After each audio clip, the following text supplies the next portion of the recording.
I'm here with Wesley head coach Mike Drass as we get ready for this week's game against Hobart in the national quarterfinals. And coach, another opportunity to make it to a Final Four. This has been kind of the level that the team has struggled at the last couple of years. You guys excited for yet another chance to get back to the national semis? We are, and we're going to have a great challenge on our hands. I think Hobart, truly is a top 10, deserving of their top 10 ranking. You can see the talent they have on film, and we're going to need to be at our best, on Saturday to get the win. Well, quickly wrapping up the first two rounds of the playoffs, two impressive victories, two taking care of business situations, but you guys had a chance to showcase some of your players as well. Bryce Shade had a fantastic game on Saturday on the offensive side, and it was good to see him find the end zone a couple of times. Yeah, real happy for Bryce, too. I mean, he's such a hard worker. He's had a great attitude all year.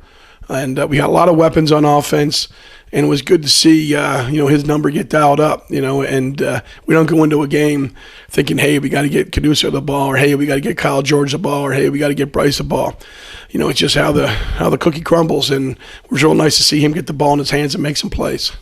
Well, I feel like a word that we use a lot of times when looking at the Wesley offense is space, and the challenge of trying to find space for the great athletes that you have, many of the track stars that are on your offensive side. And a lot of that credit goes, of course, to the players and the talents that they have, but also your offensive coordinator, Chip Knapp, finding the space. And do you ever find yourself, I know you're mostly focused on the defensive side and the way the coaching is set up, but seeing how he's able to find ways to get his players in the space? Yeah, and, Coach Knapp and I have been together for so long. I marvel at the job he does, and I have nothing to do with it. So he won't let me on the offensive side for anything. Well, we look ahead now to this week's game against Hobart, and this is a team that knocked off Johns Hopkins, a team that played you guys to the wire last year in the opening round of the playoffs, and you've already mentioned the fact that they bring a lot of size, especially on the offensive and defensive lines. And what challenges does that provide to your team today as you go in now to the elite level with mostly top 8 teams in the country left? Yeah, I mean, the two teams they beat in the playoffs were the two teams we beat in the playoffs last year. And we had two great games with both Hopkins and Ithaca, tough games. And, there's no question. I mean, Hobart is an excellent football team, and, they're a team that's driven to get to the Final Four too. So, it's going to be a great challenge for us. I mean, they're a team that has a lot of size and overall team speed on defense that we got to be ready for. Is there a comparison you can make to that defensive front seven? Is this like the Rowan squad from last year in terms of flying to the ball? They seem like they were everywhere against your offense last year. Is there a comparison there? I really don't remember Rowan's front seven. I know Rowan had a great defense, and so does Hobart, So I think, minus, Charlotte, which was a scholarship school, Hobart's the best team we've seen all year. When you see a team that gets that many tackles for losses, they've got two different guys over 15 tackles for loss this season. What challenges does that provide? And that the offensive line is going to really have to step up and play their best game of the season today. You just said it. I mean, they have to step up. It's a situation for us where, our guys up front have got to bring their A game. And the most important play is the next play that you have. Once we get the play done.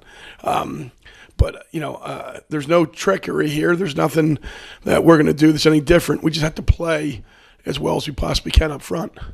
On the offensive side for them, they're averaging 30 points a game, and it's been a consistent 30. It's not like they're spiking a 50 and then they've had a 10 at some point.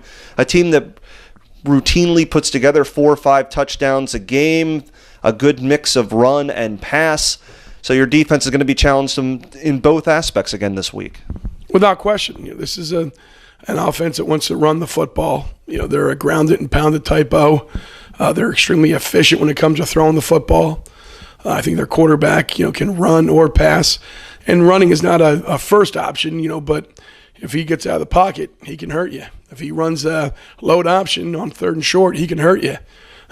Against Johns Hopkins last week, here's a kid who on the last drive takes a team 88 yards and goes 6 for 6, including the game-winning touchdown. So he's a senior who's been through a lot and is a proven winner.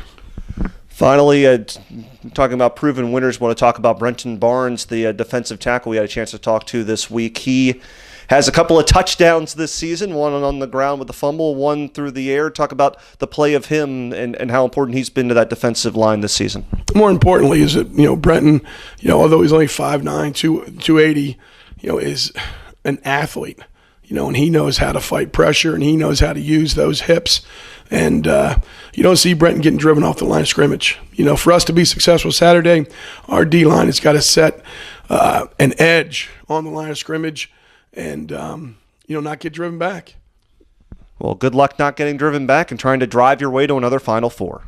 Thank you.